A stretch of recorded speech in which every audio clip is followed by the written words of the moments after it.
A good leader takes a little more than their share of the blame and a little less than their share of the credit. When the good times roll, it's easy to look to the future and make plans in business and life because everything in the here and now is running so smoothly. But what happens when you fall into a sea of uncertainty, with the strong currents of doubt pulling you in every direction, while the crashing waves of what-ifs prevent you from coming up to take a breath? Welcome to Scaling for Success. We're all about helping businesses grow profitably, scale, and move to the next level. If you're looking for consultancy and mentorship that really makes a difference, subscribe to our channel or visit the Scaling Management Consultant Group website, links in the description below. In today's video, we're looking at how leaders take charge and help navigate their team through troublesome times. During times of uncertainty, it's easy to succumb to fear and to get stuck in that mode. As a leader, though, you can't afford yourself the luxury of staying in that space too long. There's work to do. You have people to lead, and you owe it to them to tap into the best version of yourself and rise to the occasion. Trying times are when good leaders act strategically instead of impulsively. Trying times are when the best leaders roll up their sleeves and lead from the front, by example, and do away with the do as I say and embrace the do as I do mentality. Where rigidity makes way for flexibility, compassion replaces anger, and logic and reason are the drivers behind decisions, not impulse. Here's how to be a good leader in uncertain times. Number 10. Lose the title. It's important to take yourself down a notch and even the playing field a little. Communication is a funny thing. As a general rule, people will more freely talk to their peers than to a figure of authority. By losing the title of boss and something as simple as being on a first-name basis with everyone in the company, suddenly the leader is on the same level as those around them. The knock-on effect is that when there's a crisis, that leader doesn't miss out on any potentially game-changing advice from an employee who would have been otherwise too afraid to offer it. Number 9. Take responsibility. Nobody's perfect, but more importantly, nobody likes admitting when they're wrong. Pride is a strong human emotion. When too little or too much of it can soon become a problem and blind a leader to the true nature of things. Just by being upfront and explaining that they made a mistake, a leader creates a learning experience that everyone can move on from. Number 8. Patience is a virtue. A good leader is someone who realizes that it's all about the long game. That employees are people too, and have off days where something happening in their personal lives is affecting their work life.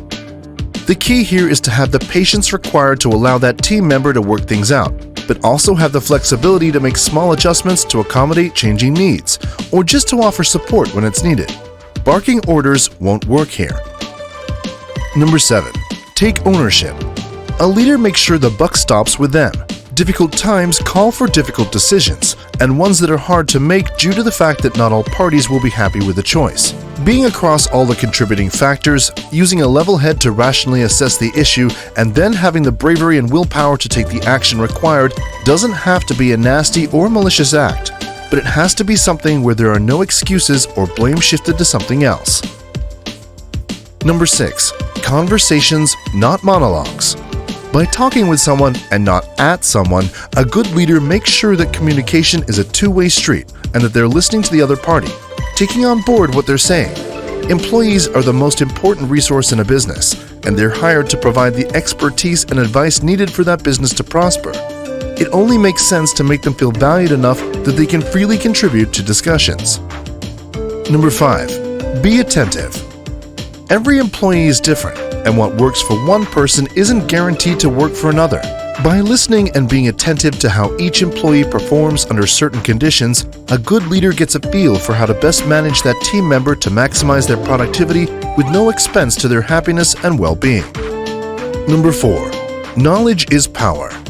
Fostering a way for employees to freely share their knowledge, thoughts, and feelings during a time of crisis is one way to reduce this level of fear and promote solution-oriented thinking. A good leader will take the time to reach out to employees on a personal level, to step out of their office and get amongst the team to connect and communicate, and to foster a sense of solidarity within the team.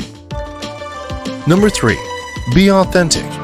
Ego trips and actions driven by self-importance or self-servitude can be seen a mile off. Any action from a leader that reeks of disingenuity will have a further negative effect and erode a team's trust during uncertain times.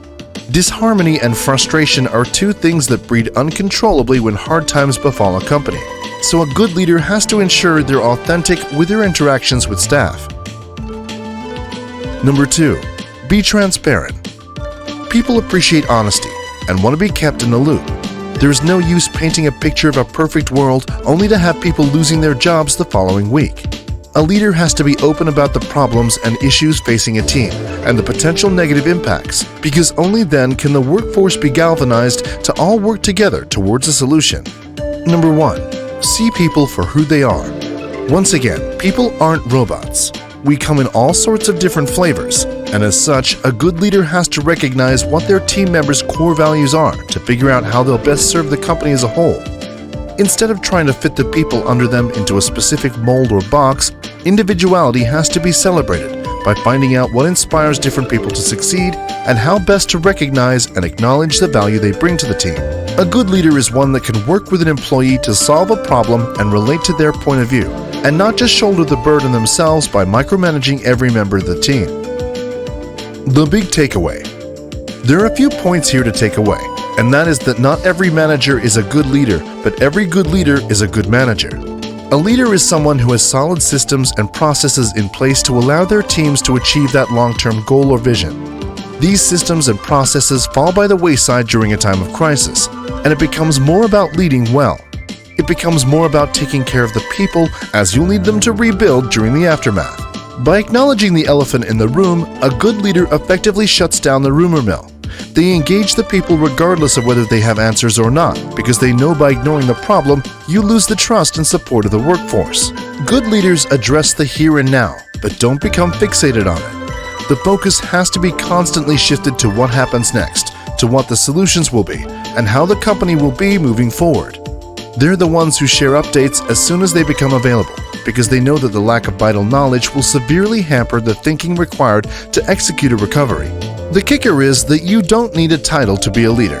Any employee can focus on these 10 points to function as a more effective member of the team, to listen more broadly, to embrace new ideas and improvisation, and to focus on core values and principles to chart the course for their behaviors and actions. Leading during a time of uncertainty may seem outwardly different to leading during any other time, but it's not. It just tests the resolve of a good leader and how well they stick to the foundations that led to the support and trust of their team. That's all we have time for in today's video, How to Be a Good Leader, 10 Ways to Lead in Uncertainty. Like this video if you found it helpful, and for more content just like this, subscribe to our channel or visit the Scaling Management Consultant Group website at scalinggrp.com.